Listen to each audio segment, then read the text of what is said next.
Sarap kaya. Mash banana at bubuhusan ko siya ng condensed milk. Ako igagawa ng banana cake. Ayan.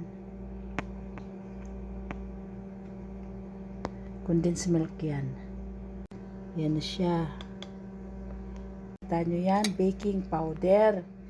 Yan, baking powder yan. Lagyan ko ng konting baking powder. Ako ng baking powder. Ilalagay ko na siya.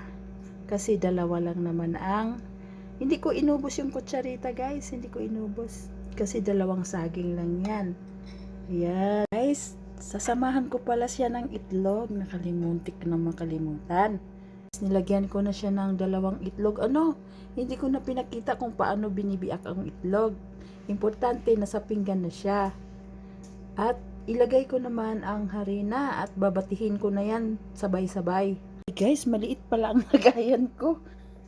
Ililipat ko siya sa malaki. Ayan, dito sa malaki. Nilipat ko na siya sa malaking bowl kasi nga hindi magkasya yung nilagay kong saging. Ayun, di ba? Nakita nyo?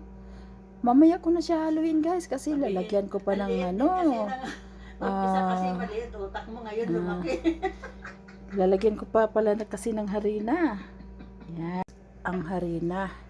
Hindi ko alam kung ilang kutsara ang ng harina. Nanghula lang ako guys kung paano magluto talaga ng banana cake. Tingnan ko na lang ha. Ilagay ko na ang 3 kutsara. 3 kutsara para medyo marami sa dalawang saging. Yan guys. Na guys, buhusan ko na siya ng isang harina pa lang, isang kutsara, isang kutsarang harina pa lang yan. Napuno. Ito pangalawa.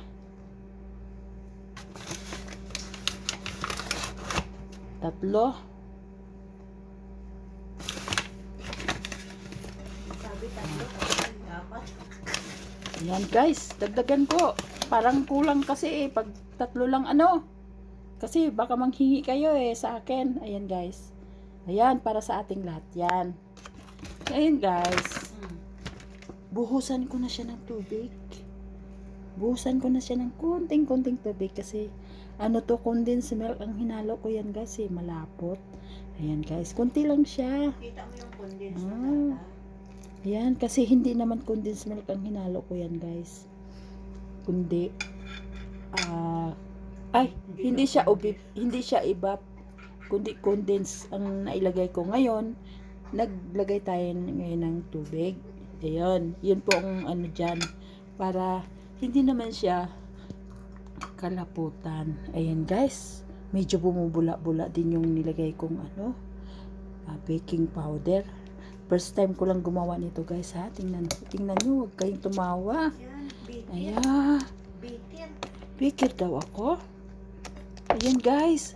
Wow. Hindi ko na siya i-blender guys. Kasi meron naman ito.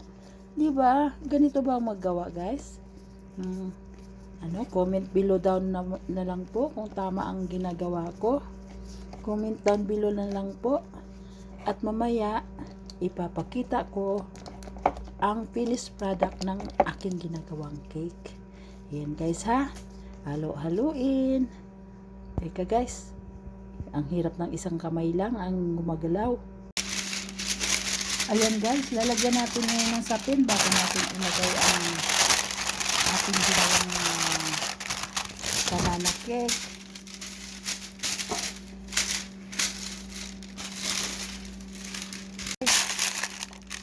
Ang sapin, nasapinan na ang lagayan. Guys, confused lang, hindi ko siya nilalagyan ng banana, yung vanilla, yung pabango. Hindi ko siya nilagyan kasi baka maiba ang lasa. Experiment lang po ito. Guys, nailagay na ang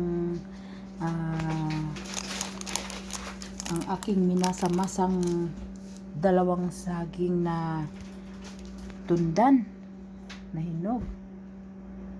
At ilalagay ko na po yan sa microwave. Tingnan natin kung anong resulta nito.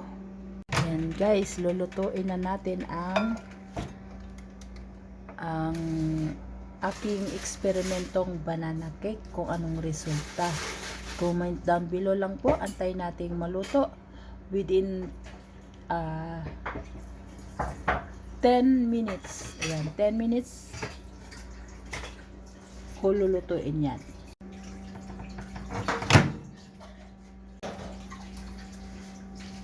Ayan guys, nasa 10 minutes ang aking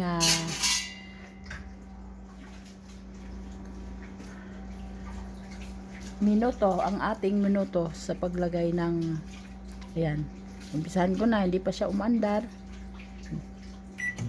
Ayan, umiikot na siya guys. 10 minutes. Guys, nasa 51. Nasa seconds na lang tayo guys. At tingnan ko kung ano ang resulta ng aking niluluto. Kung tama ba ang 10 minutes na pagluluto ng banana cake sa nagamit ang microwave. Guys, 4, 3, 2, 1. Yan, buksan ko na. Kung ano ang resulta ng, ay, hindi pa pala guys, hindi pa pala pwede. Ilaw pa. Add po natin ng 10 minutes pang muli para magiging brown ang kanyang kulay. Kailangan kasi brown ang kulay niyan, brown. Minutes pa uli ang ating pagluluto ng banana cake. Kaya na ang 10 minutes. Yan, umiikot na po guys. And guys, naubos na natin ang 10 minutes. Ito, remaining seconds na lang.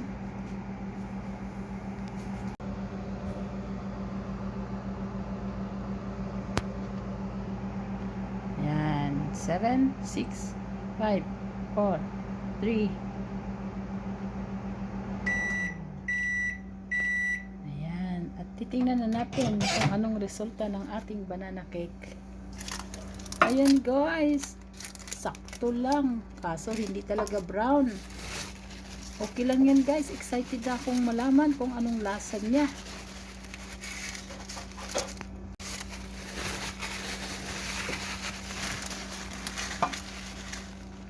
Ayan guys, hanguin ko na sa kanyang